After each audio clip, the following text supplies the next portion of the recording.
Yes. Okay. Yes, we do. All right. Thank you. So, as you know, the subject of today's session is to discuss about how to start a business in time of crisis, specifically during these COVID-19 times, which are very hard for everyone. A lot of businesses have stopped working. People have lost some people have lost their jobs, and yeah, revenues have dropped significantly. So we have decided to tackle this issue at Synapis and try to educate people, try to train people on how to properly manage or even start a business during these times. Uh, the topics of today will be we will talk about Synapis itself, and we will go through the content of how to start the business. Basically, you guys will have time to ask questions, and we will conclude with remarks and other information that is relevant to today's session. So, Synapis was founded first of all in Kenya. It's as first of all, let me start by defining the word Synapis, what it means. Some of you may be asking yourselves when it comes from. First of all, Synapis comes from a word.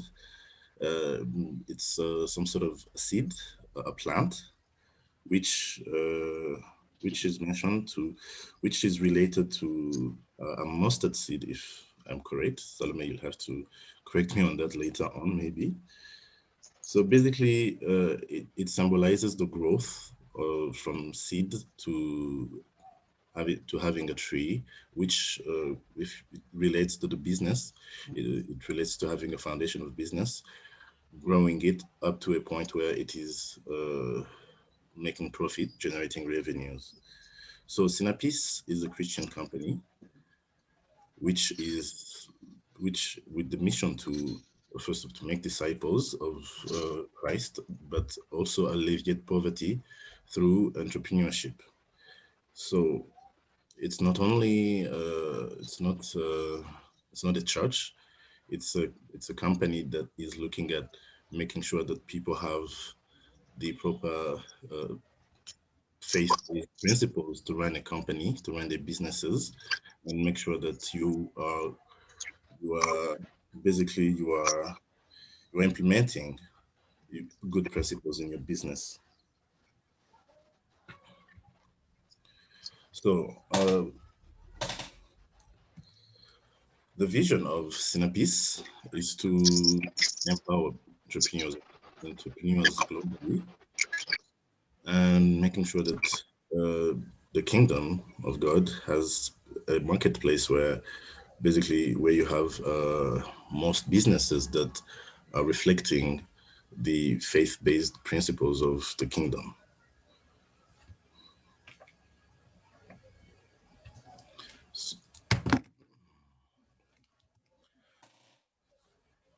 So technically, the programs that Synapis offers are two. We have an Aspire program and an Academy program. So, and both of them are meant to implement training, mentorship, to help to facilitate access to finance. Some people, as you know, as some of you know, uh, mm, the most common challenge that people have in starting businesses is access to capital, right? But not only that, as Penzi just told us, he is looking in his in plans how to actually, let's say, planning tools, make sure that he can plan well. So it reflects most of businesses. When you are starting your business, you might not have the proper tools, you might not have the proper knowledge. So we equip you with with that knowledge, we equip you with those tools, and it's just to be able, just for you to be able to grow your business in a proper manner. And by implementing the faith-based principles and the training that are centered around faith-based the tools, we equip you with integrity in the marketplace. You, as a business owner, or your employees, you are more likely to be to have integrity in the marketplace, which might lead to people having I mean, it leads to good reputation. It leads to people trusting you, and it can lead to you having an advantage over your competitors. So the services, the Aspire and the Academy program, are what we are going to discuss now. The Aspire Launchpad is, I would call it an introductory program. It's a 9-week training program for people who are starting their businesses or who have an idea. Let's say, Benita, you want to start your business in gift packaging and event planning. This is a good program for you. In the fact that the Aspire program is a set of the syllabus, the curriculum is made of topics that are suitable for someone who not only who doesn't have the proper knowledge, but who has the idea but doesn't have the know-how, right? So it helps you testing your ideas, and it helps you to scale your business model before being able to expand expand your money, to invest more money and time without knowing where your business will lead, which we'll discuss later. We've seen a lot of business fail due to the fact that they invest without knowing, or maybe they copy ideas from somewhere else, but they don't know how to implement those ideas. They invest money and they fail. So the Aspire Launchpad helps you in making sure that you know exactly if your business, you test it, you see you see how it affects your customers. You see the reception it gets, your audience, and you see the challenges. And basically, it helps you adjust your expectations to the expectations of the customers, right? And yeah, as a leader, as a business leader, you are entitled. Your main responsibility is to build a company that contributes to the common good. So basically, most successful businesses are businesses that provide a solution that is needed, not a business that you just put out there just to, let's say, without solving an issue. You can't actually make any profit, as we will see a bit later. Now, the second program is an Entrepreneur Academy program, which is I would say, a continuation of the Aspire program. Once you finish the Aspire program, or maybe if you are at a stage where you haven't taken the Aspire program, but your business is in a position where you want to expand, you want to acquire advanced knowledge on how to conduct your business, this is the perfect program for you. So it's a 16-week training program, which is some sort of an MBA, and that is customized for new ventures, customized for businesses that want to incorporate their vision into new markets. It is a practical program in the fact that it's not it differs from the Aspire program due to the fact that the Aspire program is somehow theoretical, but also practical. But the Entrepreneur Academy is totally practical. It is customized for your market in your geographical area, and it is designed for entrepreneurs that are in a different business growth, which means that let's say you are a business. Let's say Pierre. Pierre is an alumni of the Aspire program. Now, I would assume that Pierre is looking at expanding. He's looking at he's looking at having his hardware, his safe sana hardware in new markets. He might look at not only the gas, he might look at, let's say, the cash power. It's an assumption, but if he wants to be able to sell his new product in that new market, he needs to be able to have a local, a customized training program, and that is specifically designed to help him in that new market. He needs tools, let's say investment plans. He needs maybe capital, but he needs also finance tools that will help him in that new market.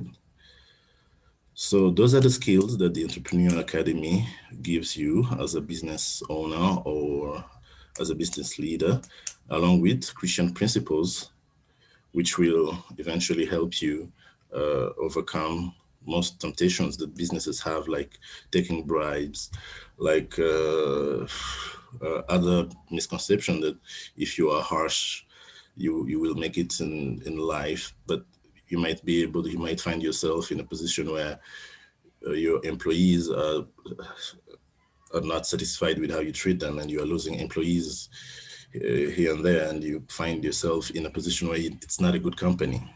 So this is what the Entrepreneur Academy equips you with: those skills, those those principles that help you grow in the marketplace.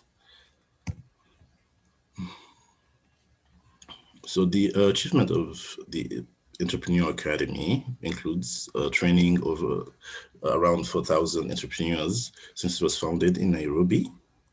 And those businesses are creating jobs as well. And yeah, they are contributing to the economy of the ecosystem. They are changing business culture, and they're influencing the marketplace basically.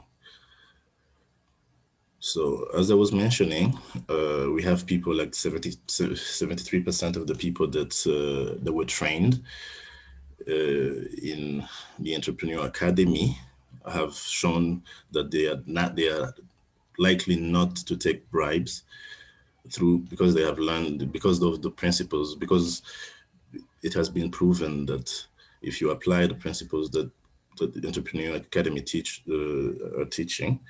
is teaching you, you are most likely to reject all those malignant practices. So that's what we want to also do here in Kigali, in Rwanda. We want to be able to have people who have integrity in the marketplace, and through the academy, through the Entrepreneur Academy. And there's also a business impact, economic impact, basically, which shows that the graduates, Synapis graduates, have raised over 26 million. So that's not coming. That's coming from different, let's say, different investors, different donors, but the businesses that Synapis graduates, the capital that the Synapis graduates have been able to raise go over 26 million US dollars. That's a lot.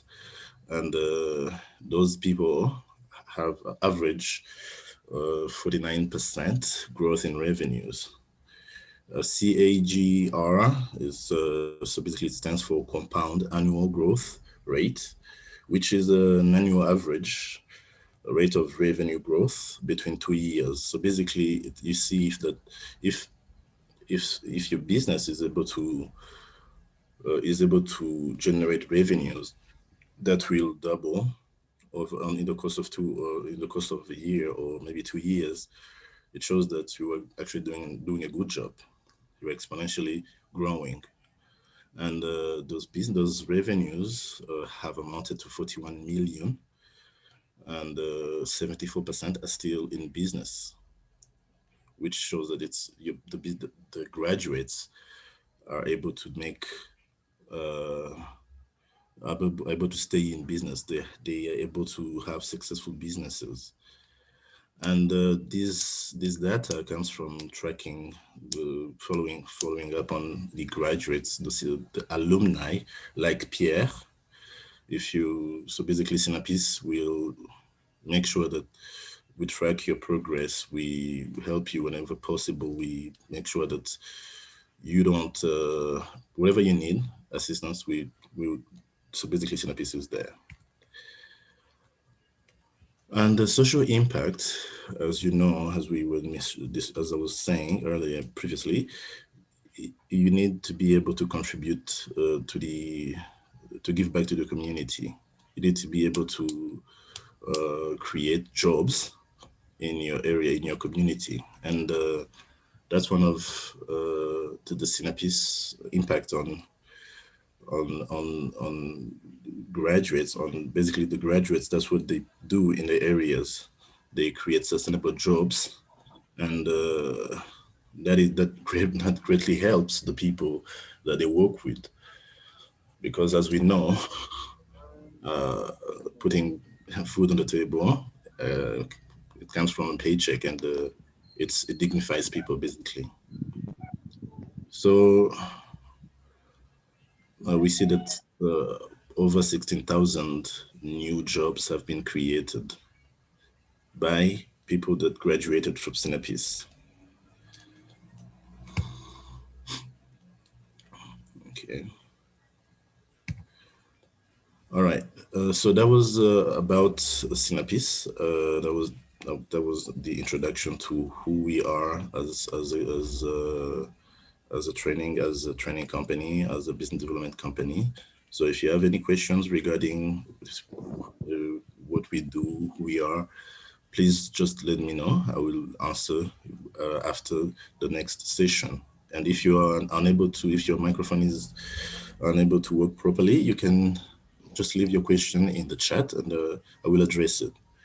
So I will let my colleague, Marjorie, continue with the next session. Thank you very much.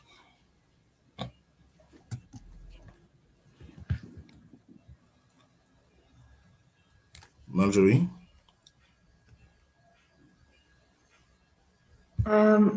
Thank you, Vince.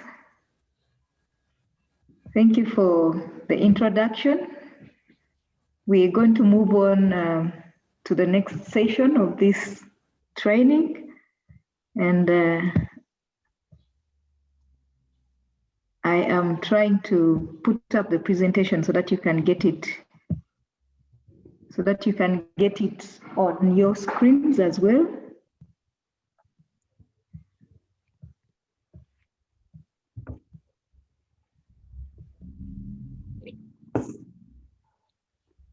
Okay, I'm trying to connect so that you guys can see what is on the screen, what the presentation would look like.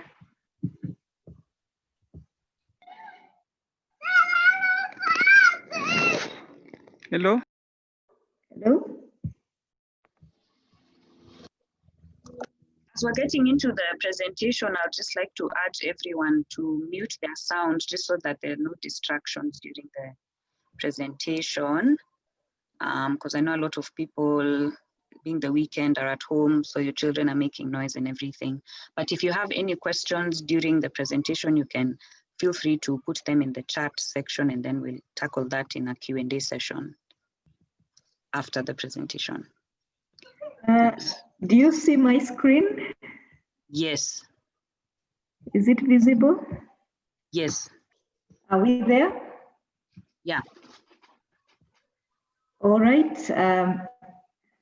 This is a session where we're going to look at starting a business successfully in a time of a crisis, specifically right now during COVID.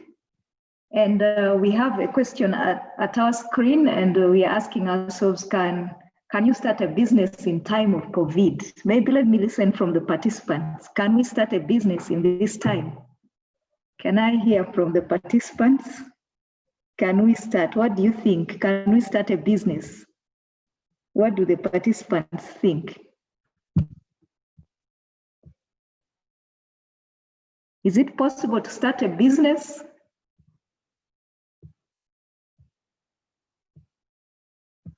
Yes, it is possible.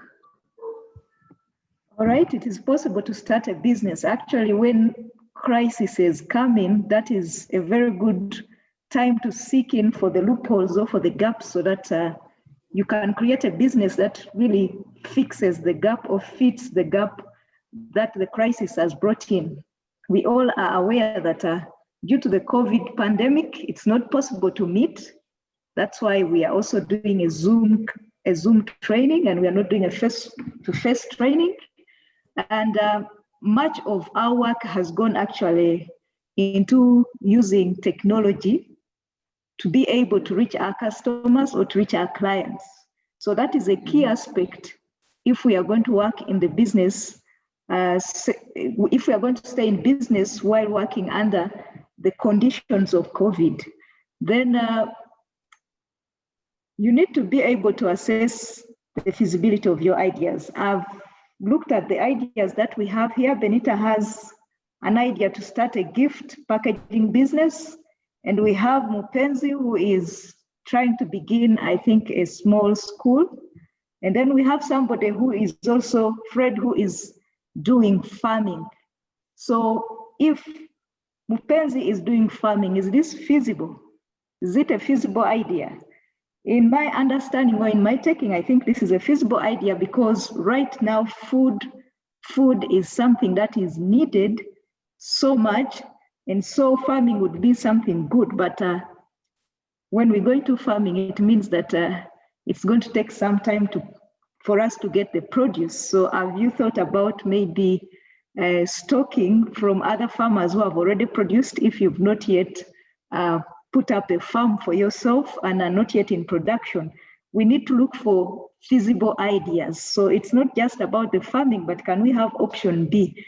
And then how are you going to deliver your farm products to the end user? Since right now we have in Rwanda, we are not able to move from one district to the other. How are you going to get these goods of yours or these farm products to your end user? For the one who is beginning a school, do you have all the requirements according to the protocols of the government, so that you think that your idea is feasible? Are parents going to buy into your idea? Are they going to find your place or your location safe for their children with this pandemic at hand? Do we have the sanitizers?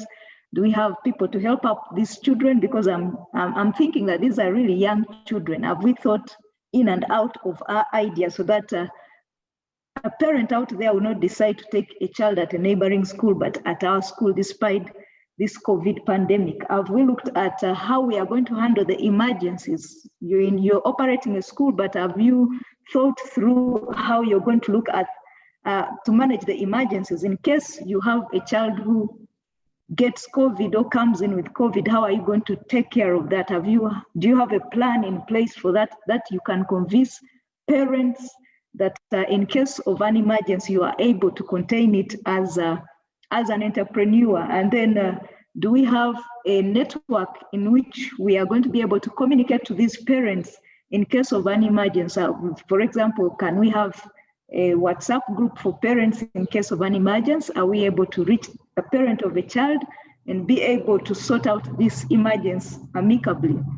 So these are things that we have to look at so that we understand or we approve that our ideas are feasible. For Bonita, who is starting a gift, it is a time where we are doing weddings where people don't attend the weddings. And you're planning to package these gifts. So how are you going to reach your clients? Who are going to be your clients?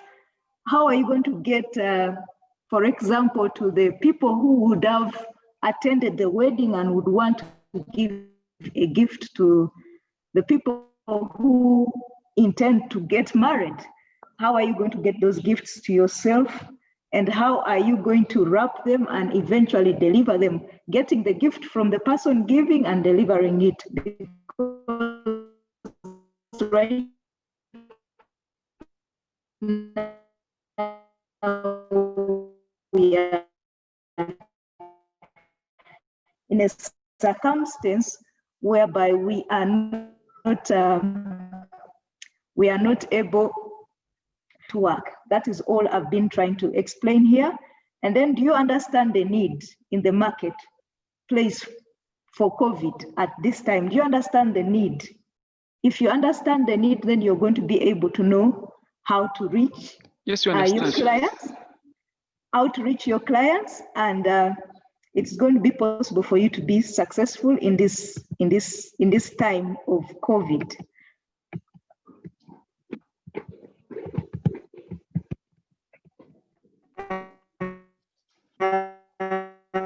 I don't know. Marjorie, what I seem think not has to get to happened the is next slide. I think the slide had zoomed in. Just click escape on your laptop. All right, on the next slide, starting business in time of crisis, we are still proceeding. Yeah. We would advise, thank you, Salome, we would advise that we start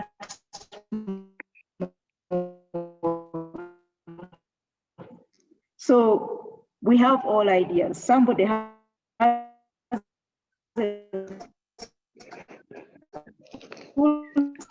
somebody has a farm, and we start small by, do we have a network of clients who need what we are giving? Sometimes as entrepreneurs, we want to give what we think the client needs and not what the client needs. Have we done a simple research to identify what our clients' need is?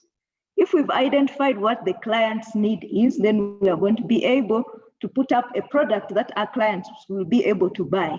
It means that we start small. And how do we start small? We start small maybe by using our small networks, maybe our family members, our friends out there who are maybe waiting for Bonita. And then for the school, you can use your WhatsApp groups and try to put up an advert and see if people are interested in coming to your schools on those networks that you share with others. Have you put up some communication to your relatives, to your friends, so that they are aware that you have begun a school? And then how many children do you intend to have at the school at the beginning? What capacity can you manage with your finances, with your skills, and then also with your talent? And then how many people are we going to hire to do this job? Are we going to begin with one classroom and then grow into the next classroom and into the next classroom? Or are we going to begin with 3 classrooms? We need to look at our resources, our skills, and we also need to look at the talent that we have to start. So don't get intimidated by those who are already in business. Start small where you are and grow it, scale your business up, but with a definite point where you start where you feel comfortable to manage financially, first of all, because you're going to really need finances here. So finances will determine how small or how you begin your business. But for example, the person who is doing the school, Mupenzi, do you have finances to hire a place, or are you going to use your resident? Are you going to use your sitting room? Are you going to use your compound? I don't know what you're going to use, but that will depend muchly on the resources that you have financially to decide how small you begin. So as you start small, you're able to determine whether this project is going to work or it's not going to work. You're able to determine the challenges that your project will be faced with, and if you're able to sort out those challenges or not. And then once you are ready with your idea, it means you can scale it up. Once you're confident, you can scale it up. But once you're not yet confident, it means that you have to first review and see if you can change anything so that it can suit your idea and so that you can be able to progress. But if you start it big, definitely it means there will be a problem in future. Then how do you get your customers? We've talked about that. How do you get your customers to know about your goods? We've talked about that. Right now we are using a lot of technology, and if you're going to do face-to-face, it is not really going to be helpful in such a time. And then as you start small, you may not be able to do everything you envision. You may be dreaming big, but you have to start small and you have to be smart. That means you have to have goals, targets that you have, daily goals, and maybe monthly goals. Where do I want to go? I want to begin with 3 children. I want to begin with 10 children in my school. Do I have the resources? And then after a month, where do I want to take this school of mine? Starting small helps you know that you are going to be able to manage a project successfully, and it also helps you understand that you have enough resources that will be able to facilitate you to scale up. But if you start a project without a goal, it's going to be very difficult to know if you are getting there. But start where you are. Don't get intimidated. You know, you're going to think about other schools that have begun before you. You're going to think about in a school that is competing with you at the neighbor.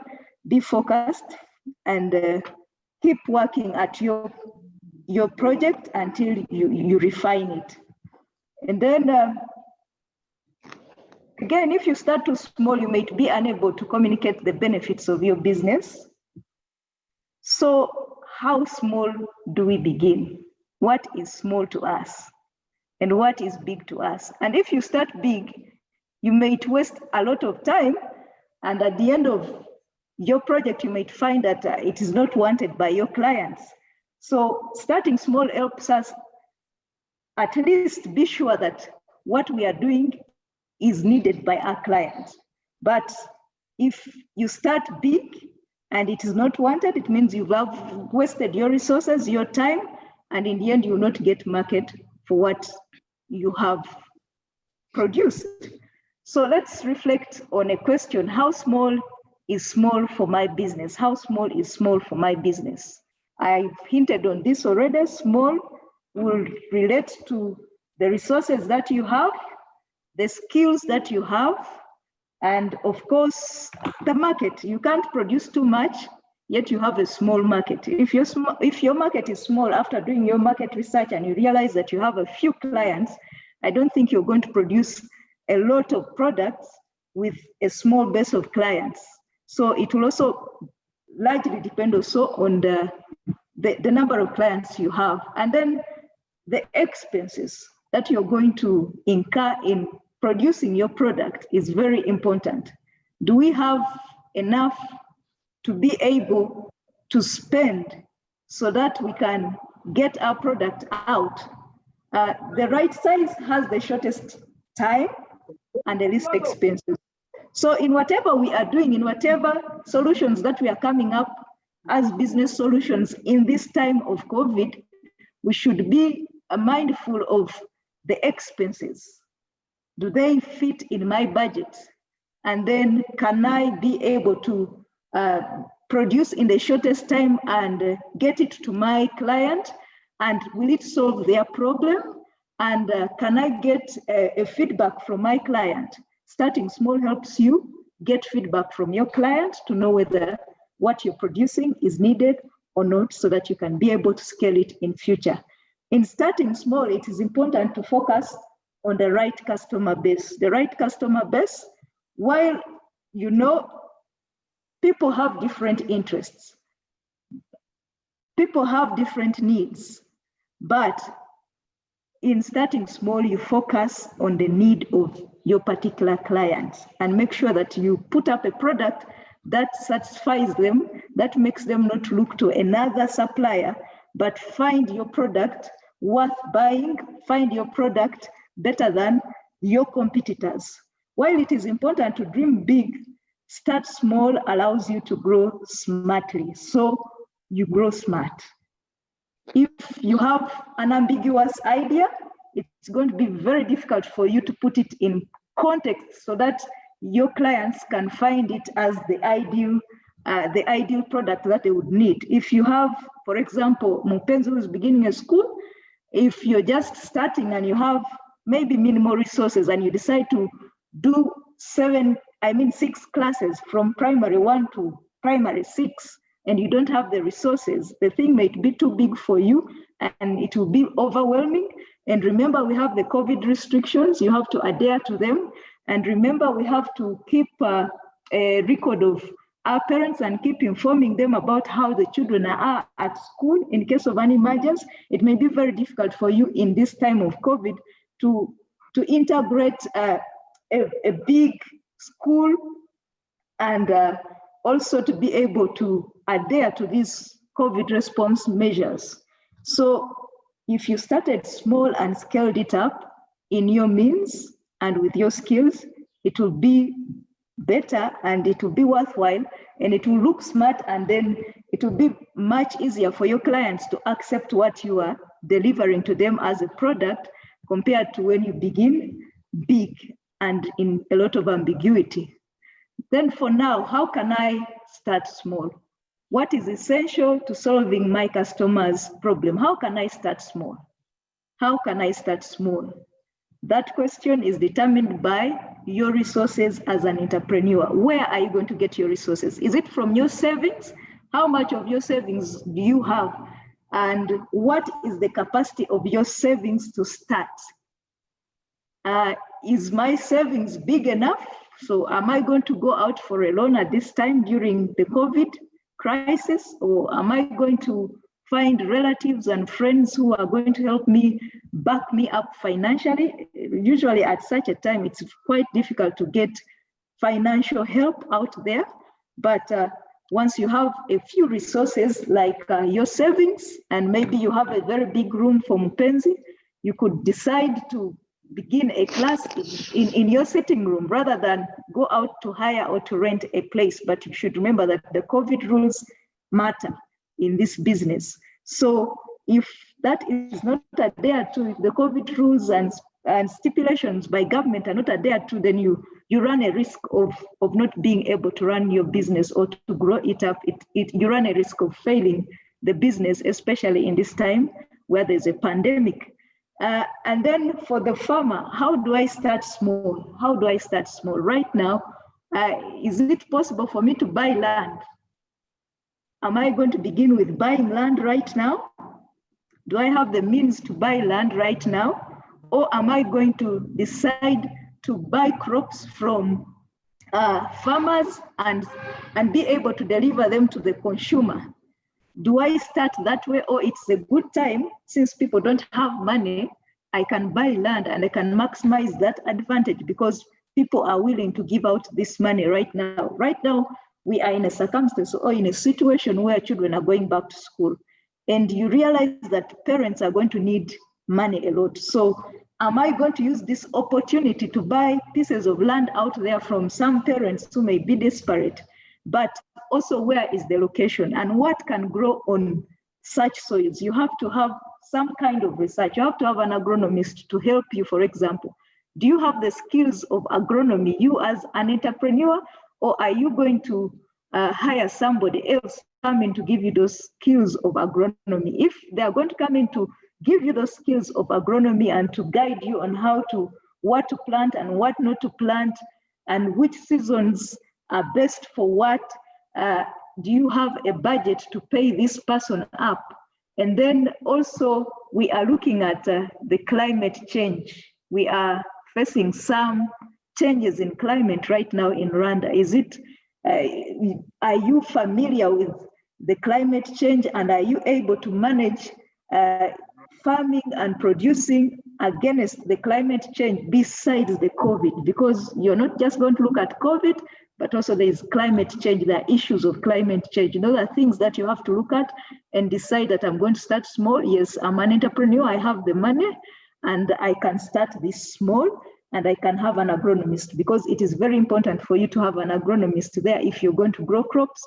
But also you can decide and say, okay, maybe I'm not yet ready and I'm not so sure of an agronomist and my figures are not looking good. Maybe I should be buying crops, maybe seeds, beans. It depends on what you're going to do, fruits from the village areas, and I'm going to supply them up into other areas of Rwanda, especially into Kigali. But you also have to look at the means of reaching these goods to the market or to the end user. So what is the quickest way to sell? That is what I'm looking at. What is the quickest way to sell for you? What is the quickest way for you to get your products into the market as a person who's doing farming? What is the quickest way for you as a person who's beginning a school to get students into your school? What is the quickest way of the person who's doing gifts to get them out, to receive the gifts, wrap them and send them out? What is the quickest way? Are we going to use media platforms right now? In COVID state, media platforms are really advisable to use, but you need to develop them. Will you need somebody who is very good and advanced at technology to help you with these platforms? I think that is something that you could think about in investing, so that they can come up with a platform that will be ideal in helping you reach your goods to the end consumer. We are giving you some examples of people who have started business small. For example, the AGF and Shuttle and this Volcano Express, they began their idea small. These were young youths who began something small and then grew it up. Like for AGF, they began with a online platform of giving news in English, in Kinyarwanda, in Kirundi, and in French. And right now you can realize that they've grown wide, and they also have a television that is online. So they did not just get to a television that way. They first tried it out and they grew their client base. And after they had grown their client base and they were comfortable, they moved it on to a TV. And right now they also have a website. They didn't just begin all at a go. So decide where you begin at, decide your starting point. You don't have to do everything at a time. You have to just begin with where you are able to begin financially, with your skills and your talents. And also, if where possible, make sure you hire somebody who will add to what you are producing and make it more quality so that you compete better out there with your competitors. So getting your customer to know about your products. How do we get our customers to know about our products?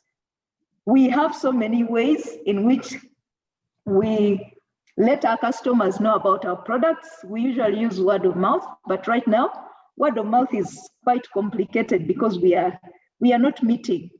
But we can look at using social media.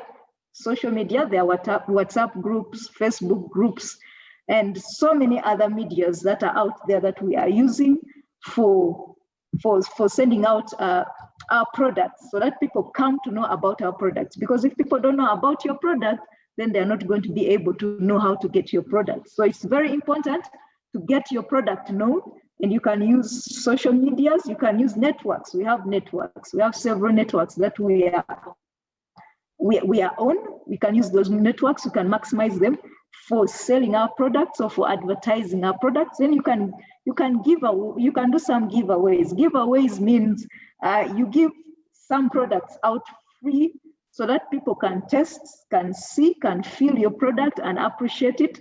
And in so doing, they can recommend other people to come and buy your products, or they can come back buying it in bulk. And then we have influencer marketing. You have people who are influencers. Do you have any connections to people who are influencers, who have a big following? These are people who have a big following, whom you can request. They could be friends. Request them so that they can be able to advertise your good out there on their platforms. There are people who have so many followers on Facebook, for example. Can somebody be able to put out your product on their Facebook page, and you write something small about your product so that you can market it out there? For example, you should be able to tell the benefits of your product on that small page. Make sure you be able to convince your client that they will be able to get maximum benefit out of your product compared to other competitors that you have out there. And then also put there your contact. Put there your contact in case they need to reach you. How do they reach you? Do they reach you through phone? Do they reach you through an email? Do they reach you through a website? How do they reach you so that they get your product? So don't just say, I have a friend there who's an influencer, and tell them what to, and ask them to market your good, but not tell them exactly how to do it. Let them know your contact, let them know the benefits that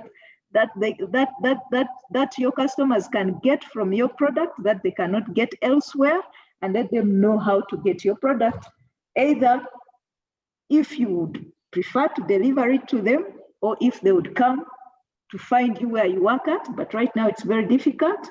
I think the best way is to find a way in which we deliver our goods out there. And for students, it is right now is very important, so that we can know where the location of our school is. Where is it located? Which children do we take on? At what ages? Where do we have space? In which classes are we admitting? We need to know all that as the end users. So put it out there to people who are influencers, so that they can market it out for you. But also use your social medias, and then giveaways. Maybe giveaways for a school, in a school setting, in a giveaway. Maybe for a giveaway, you can have some face masks at school, and encourage parents as they come in that at least your students will benefit a face mask from school. Something, give away something, so that it tries to attract certain parents to come to your school and not choose other schools. And then put up those sanitizers, washing places, let it look safe, and let that be a cost that the school takes on as an operation, rather than asking students to come with sanitizers on their own. We can have a place where we can wash our hands, and we can have soap provided for students, so that we are better than our competitors out there. And then getting your customers to know about you still. For now, which channel will you use to reach your customer on a budget? Which channel will you use? This will also depend on the budget that you have. Of course, if you can advertise on TV, well and good, if you have that money. But usually when we are starting, our incomes are meager, or we have very little money. I think going on TV, going on radio would be quite expensive. Let's try to use the social medias. Let's try to use our social networks. Let's try to use the influencers, so that we can get our products out there, also that we can reach to our clients at a more subsidized amount, rather than going out into TVs and all of that. Then later on, what about later on? What about your product or service? Later on, what do you think? What will be the interest of your customer? You know, you may begin with a product today and your customers are happy with it, but in future, you may need to change your product. You may need to change your product so that it fits what your customers need. So it means that as a person who is starting business, you have to keep doing research with your customers. Talk to your customers, ask them, what do they think about your good? Is it okay? What can we improve? And as you speak and talk and communicate with your customers, you're going to know where to improve and how to do better, so that you serve your customers much more better. And then how will your product service get from you to your customer's hand? Are you going to use online platforms to get your service out there? Are you going to use air? Are you going to use are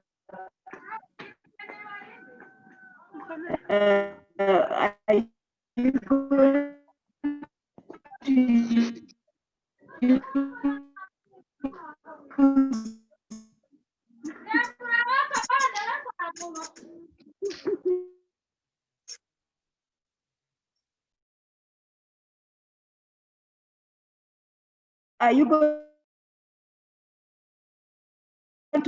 are you going to have some borders? Do you know where your clients know? It's important to your customers. And what your customers get your product to your customers. Distribution, there are two options for distribution. You can distribute your goods directly, or you can subcontract other people to distribute your goods. It means that, for example, if I'm in Ruhango and you want to supply people in Ruhango, I could be a co-distributor of your goods. It means that you should put up a system in which me, who is your distributor in Ruhango, will be able to get those goods and get them out to the end users. But both of these channels have advantages and disadvantages. When we use, for example, the direct way of giving out goods or clients reaching us, it means that we are going to make a bit more profit, but we may not get many sales out there. But when we use other people so that they are our clients in one way or the other, but are distributing our goods out there, then we are going to get more goods out there, but the price may not be the price may be lower in a way that you're going to give a commission to this person so that they reach the good to the end user. However, it depends on you as an entrepreneur to make a choice of whether direct or indirect. But right now, in this COVID state, it's very difficult for us to do direct sales. It's only for essential goods like food, like health, where we can do a direct transaction. And right now also for schools, that is coming on board. Children are going to come to school, but it means that if Mupenzi is in Kigali and he has a boarding school in Kigali, it means that somebody from Ruhango is not going to be able to attend your boarding school. In Kigali, it's going to be a bit very difficult or complicated to move, especially in this time, unless they open up the district borders so that we can move from one border to the other. So you have to choose on a media of reaching your customer that is appropriate in this time of COVID. So you have to think about that, and maybe there is a provision that government has put up so that students can move. That would be good. But in case that provision is not around, you as an entrepreneur, you have to think of how you're going to get to your clients or how your clients are going to get to you. For a school, it has to be direct. You can't go indirect like farm products. For farm products, you can be able to distribute them indirectly. It's just a matter of knowing the location of your client and knowing exactly the quantity they need and having a database with you and being able to send this good to your clients. So if you have had a good IT person who has put up for you a very good application that you can use as a farmer to distribute your goods, this is going to be very helpful to you in doing it indirectly. However, you may not be able to reach a wider market if you're doing things directly, but you may get enough money out of that. Use of intermediary is what we have talked about. Intermediaries using other people or using like Jumai. You can use like Jumai to send your good out there. People who are in selling food, for example, you can use Jumai. And people who are selling medicines can use Jumai, but I don't think a school can use Jumai to put out, to reach their client. The client finds you at the premises. So it means using a lot of your social medias to be able to advertise and to show the uniqueness of your school as a product compared to your competitors out there so that you convince your clients to come in. Using intermediaries means less money. Directly means more money, but both have disadvantages and advantages depending on what advantages, what most profits you as an entrepreneur. You can make a choice on this. If your clients can easily access you directly, you can go direct. But if you find that it's very difficult, especially in this COVID time, for your clients to access you directly, then we can use platforms like Jumai to send out our goods there and reach our clients. A good consideration on how to get your products to the customer is to understand your customer's typical day. What is a typical day of a customer? What is the typical day of a customer? When does the customer need my good? At what point of time? It's very interesting that as an entrepreneur, you need to know your customer, not just because they need your good, but you also need to know at what time. For example, at lunchtime, at midday, people need food to eat. For example, if you are having a restaurant out there, it means at that time, your food must be ready. You must know who is coming in and whom you're going to deliver the food to. So a typical day of your customer is something that you have to master as an entrepreneur, so that you may be able to meet accurately the need of your client and in time, so that you can make more sales. For example, a farmer. If we look at the farmer Fred, we have Fred as a farmer. What is the typical day of your client? It depends on what you are farming. Is it beans? Right now, children are going back to school, for example. Have you located schools where you're going to distribute these beans? Have you talked to the head teachers? Have you talked to the administrations? Are you going to do tenders with them? Are you going to supply and they'll pay you later on? Or are you going to supply and they'll give you cash? Or are you going to have to take your beans into the markets? Have you reached the people in the markets who sell these beans? So you need to know exactly a typical day of your client, and a typical day of your client means exactly when the client would need that good, at what time of the day, at what time of the month, at what time of the year. You need to know a typical day of your client to be able to distribute your good, and the client appreciates the service from you. And during COVID pandemic, we have seen businesses shift to using intermediaries to deliveries. So right now, deliveries are more appropriate than direct services. So plan and put up a plan, a strategy for your business as you start, as you think around your business. Put up a plan, a strategy on how you're going to deliver your goods to your end users. Then how you get the product or service to the customer should change to accommodate the customer's changing needs. We've talked about that you can begin a good and your clients are satisfied with what they are receiving, but as you progress, your clients their needs may change. So you have to change according to your client. You don't stick to what you have, because if you stick to what you have, it is not going to meet the need of your client, and you will be at risk of losing your customers. And then for now, it is easier for you to sell your products directly or indirectly. The choice is yours. Is it easier for me to sell them indirectly? Is it easier for me to sell them directly? It depends on the products that you are putting out there. If it is a gift, for example, sending out gifts with Bonita, it's possible to send out these gifts indirectly. You can talk to people who can distribute them out, but Bonita, it means that you're not going to distribute outside Kigali. If you're living in Kigali, it means you're going to work within Kigali.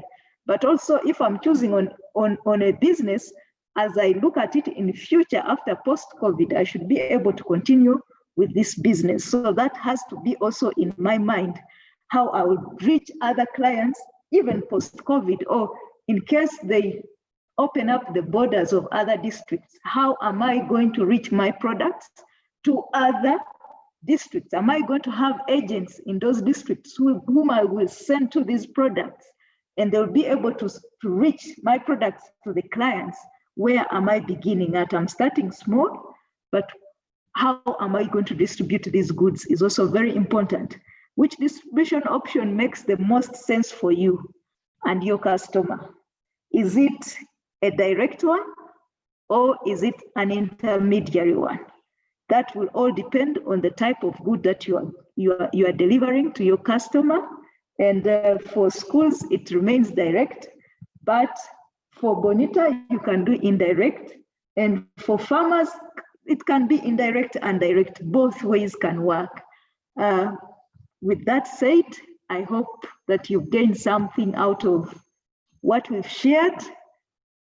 And I hand over to Salome for the times of questions and answers from what we've discussed, right from what my colleague has discussed in the introductions and also this content. If you have any questions, please let us know and we shall be able to respond to them. If possible, you can write them up there in the messages and we'll read them and respond to you. Thank you very much. Thanks, Marjorie, for the lovely presentation. So does anyone have a question? I haven't seen any questions sent to the chat section. Does anyone have a question?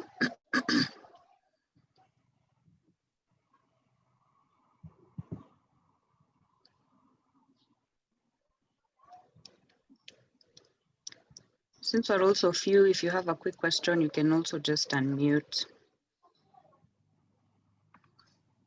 Just a quick question. Thank you so much for the presentations. I just had a quick question on the presentation itself. Will we be able to get access to the presentation after this? Yes, we'll send you a link to the recording of this and the watermarked slides on Monday, once we're back in office. All right, thank you so much.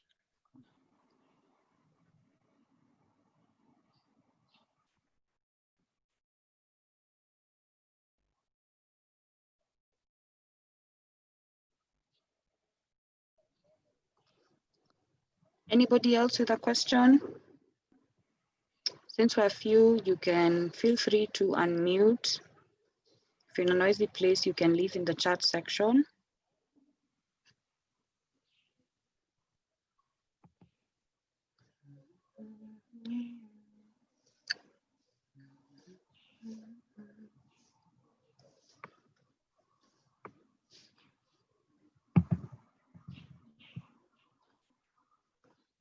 All right, I've seen some comments come in. I'm not sure if they're questions.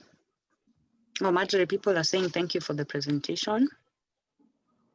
Seen that from Pierre and from Fred. Thank you for tuning in.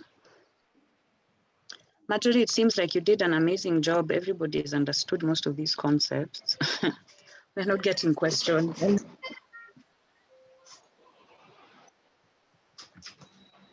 Hello. Oh, yes. This is Fred again. Mm-hmm. I want to thank Marjorie for the presentation. But my question goes to the introduction. Who did introduction? I'm asking you that you told us 73% refuse to accept bribes. Really, how do you measure and monitor how people refuse to accept bribes in their businesses? So every year after somebody has gone through our program, there's a form we send them, which is called an alumni survey. So actually all those figures you saw based on revenues, profits, business survival, they're not just numbers we cook up or average based off of Kenyan averages. These are averages based off of the data submitted by our own alumni. So we usually ask them how much revenue they've gotten and also openly ask them if within, after doing the program, if they have ever entered into a situation in which they were required to take a bribe and took it. So we sincerely hope, since we train people on how to run kingdom businesses, that most of those answers were honest. And so that number is basically from the annual alumni survey that we usually send to our alumni.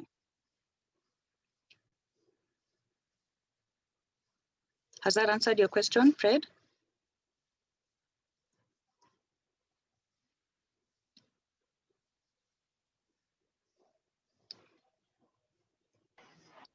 Thank you. You have answered. Okay.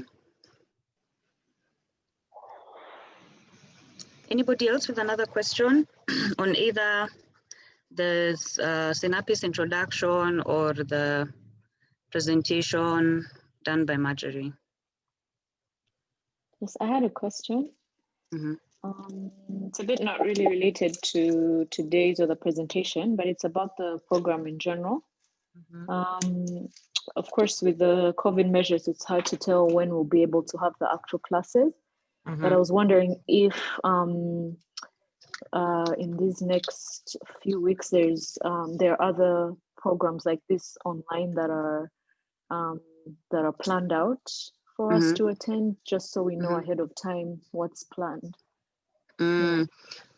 Well, currently, in the next 2 weeks, this is the one we had slotted, at least for the Rwanda audience.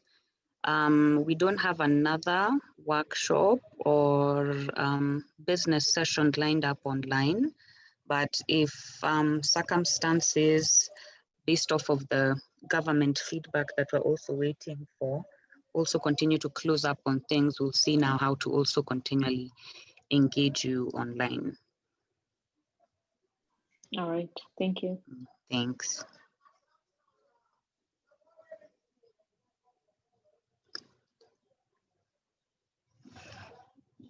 Anybody else?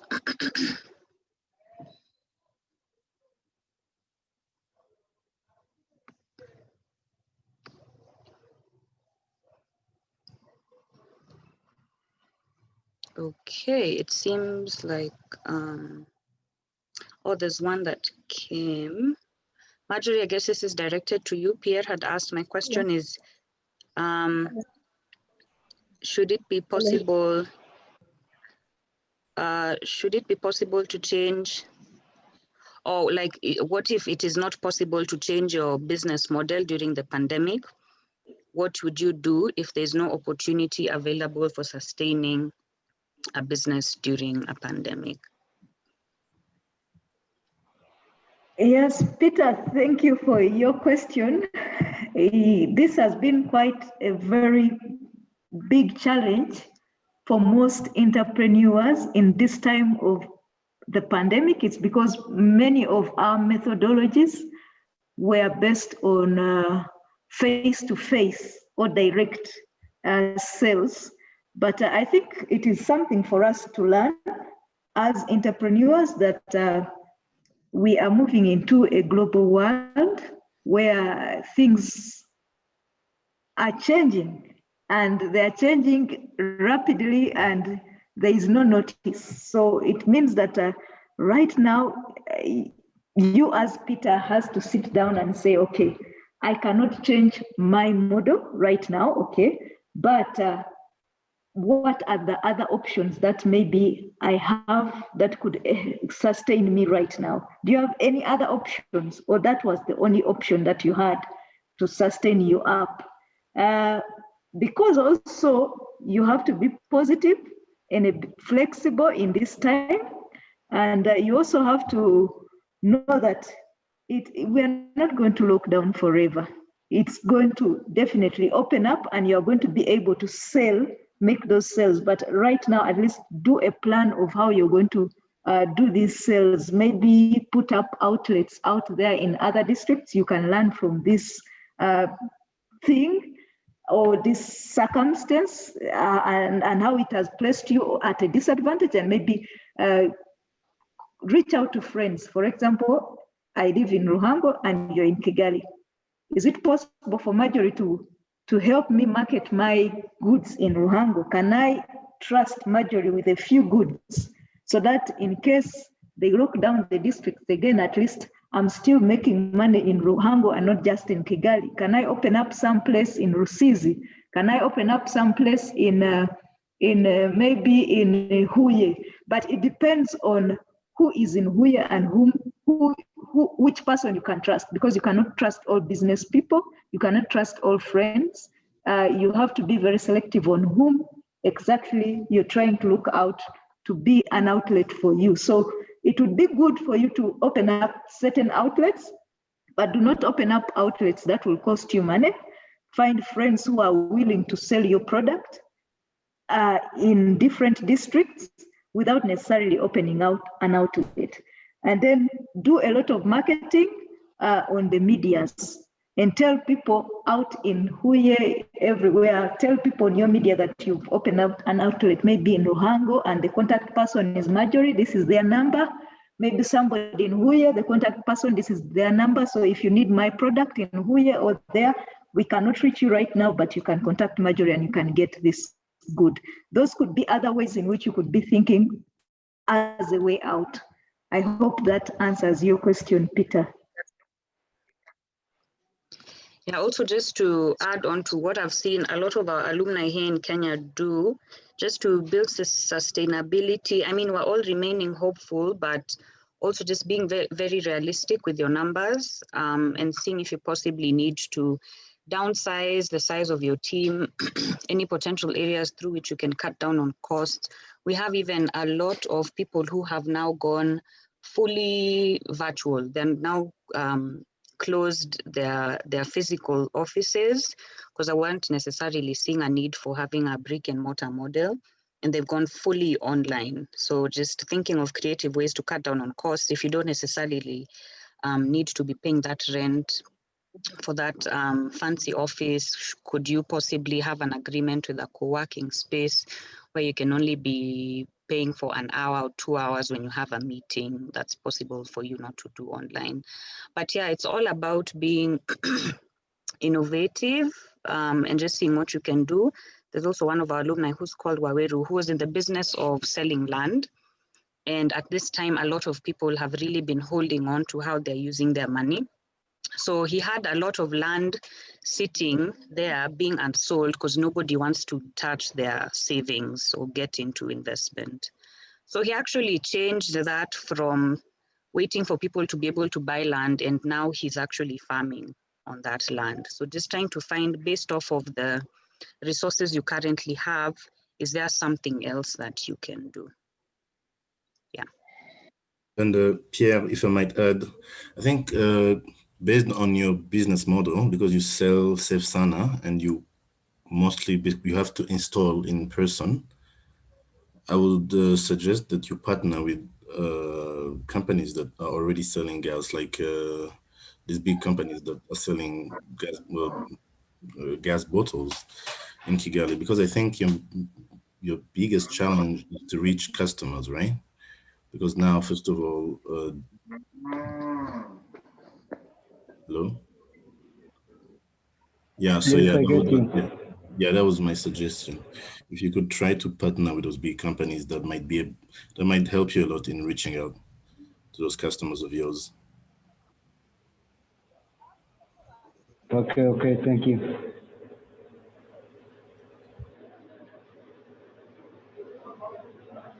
Okay, thanks for the questions. Does anyone have anything else they'd like to find out before we move to the last segment?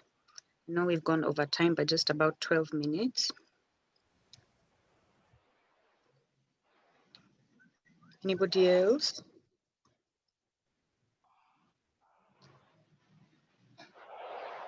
Okay, I'm not seeing another question in the chat section. So Vince, I'll hand over back to you.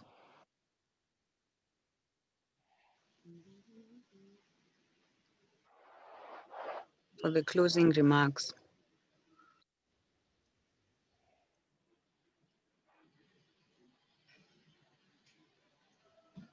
Vince, can you hear me?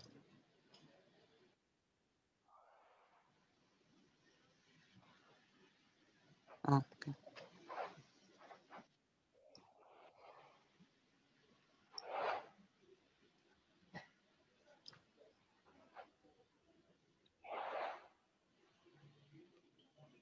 All right, thank you. Oh my God, just a second.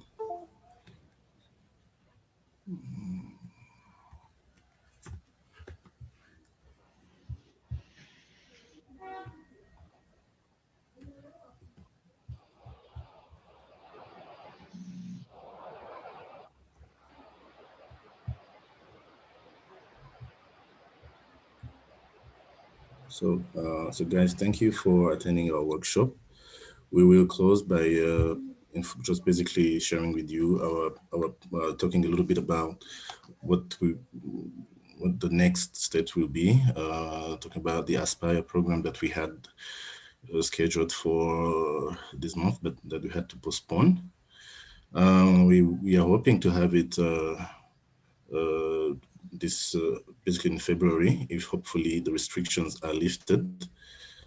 And in that Aspire program, we will go in depth. We will provide in-depth training. We will provide more tools. Basically, Marjorie and I, we will make sure that we provide an adequate and a more detailed training with you. It's a 9 weeks program, as I'm sure Olivier has communicated to you.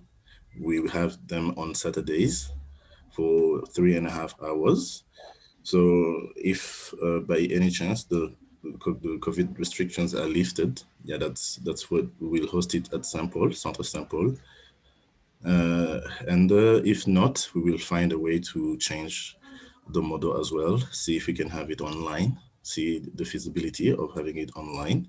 We will communicate it with you as well. Yeah, so the application form will be sent to you. I don't know if Olivier has already, if you have been communicated the application form, but it has the details on how to apply, how to pay. We have 3 installments for the program, and that covers the whole 9 weeks. All right. So, and also we currently in Rwanda, Synapis is trying to partner with more companies, with more government institutions, just to be able to have you to get more students to join our classes. So because we want to impact as many as possible. So if you also have people that we highly encourage you to bring more students to our classes, see if you can make a change in their lives as well. So yeah, that's basically our plan for Rwanda for this coming year, and we hope for you to be part of it. So that's for the conclusion remarks, and thank you for listening.